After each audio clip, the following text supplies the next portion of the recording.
Сзади меня вот этот монстр, белоснежный патриот 4×4 повезет нас в заброшенный, полузаброшенный город Акармара. Ну что, погнали. Объясняю, куда держим путь. Тезисно. Акармара. Его называют то поселком, то городом, то шахтерским селением. Но одно можно сказать точно. Здесь жизни нет уже как более 20 лет. Почти нет.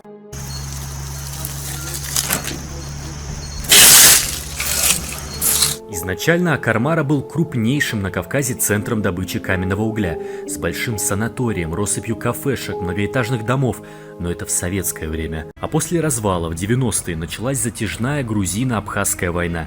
Более 400 дней, то есть больше года, Акармара находился в блокаде. Его поливали артиллерийскими снарядами. От былого величия не осталось и следа.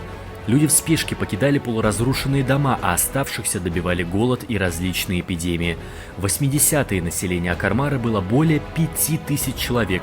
Теперь, дай бог бы насчитать 10-20 семей.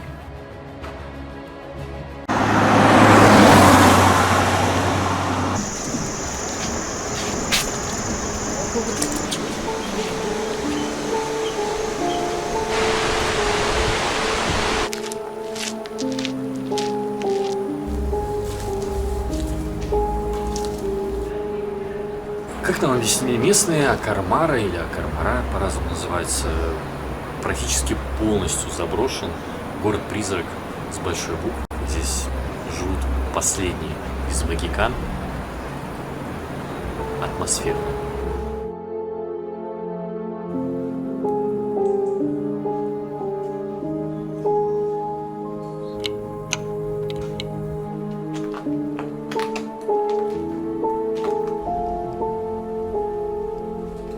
Конечно, сказать, что здесь вообще нет ни единой души, было бы неправильно. Потому что, как нам сказали местные, примерно 10-15 семей тут точно есть. Но люди просто не хотят уходить с насиженных мест. Плюс есть туристические точки. Продают различную еду, продают напитки, вино, ну, как обычно. Но ощущение постапокалипсиса никуда не девается.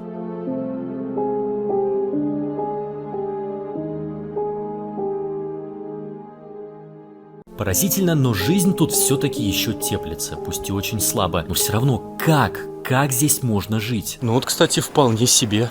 Еще жилые дома. Видно балконы, неразбитые стекла. Не знаю, если здесь происходит какой-то ЧП. Если здесь какая-то чрезвычайная ситуация. Что люди делают? Без понятия. Ну как-то выживают. Кстати, нас предупредили, что туристов, любителей постапокалипсиса, за последние годы стало так много, что местных это назойливое внимание, мягко говоря, подбешивает. Так что нам строго-настрого не рекомендовали пытаться пообщаться с жителями. Людям ведь и так тяжело. Показатель того, что здесь все-таки остались местные жители, и лучше им не докучать, это вот подобные надписи. Туристы в дом не лезть, люди живут, проходим мимо вниз. А почему вот говорят, что фотографировать нельзя их? Все говорят почему-то. Ну, не хотят, не знаю, как мертвый город, ничего нету живого. А на что живут здесь?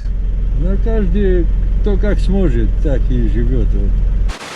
Своя школа, свой клуб. И тот клуб был вот там напротив, просто развалили. Больница, поликлиника, скорая помощь, все было. Здесь наверху была аптека центральная.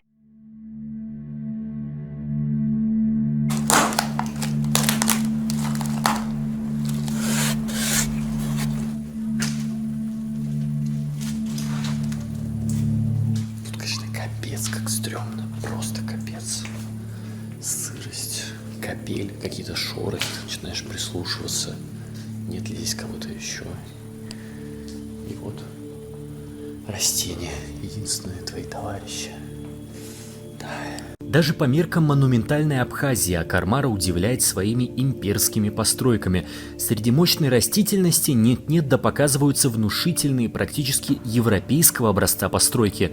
И это, кстати, не случайно. Поселок застраивался в годы Великой Отечественной, внимание, немецкими военнопленными. Отсюда, видимо, и такой необычный вид Акармары.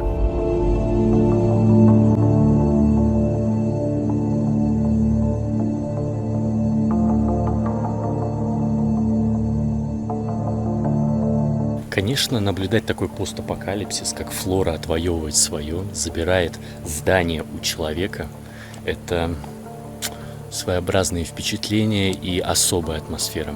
Мне очень любопытно это, хотя в этом любопытстве есть и элемент трагизма. Теперь здесь никого нет, а все это процветало каких-то там 30-40 лет назад.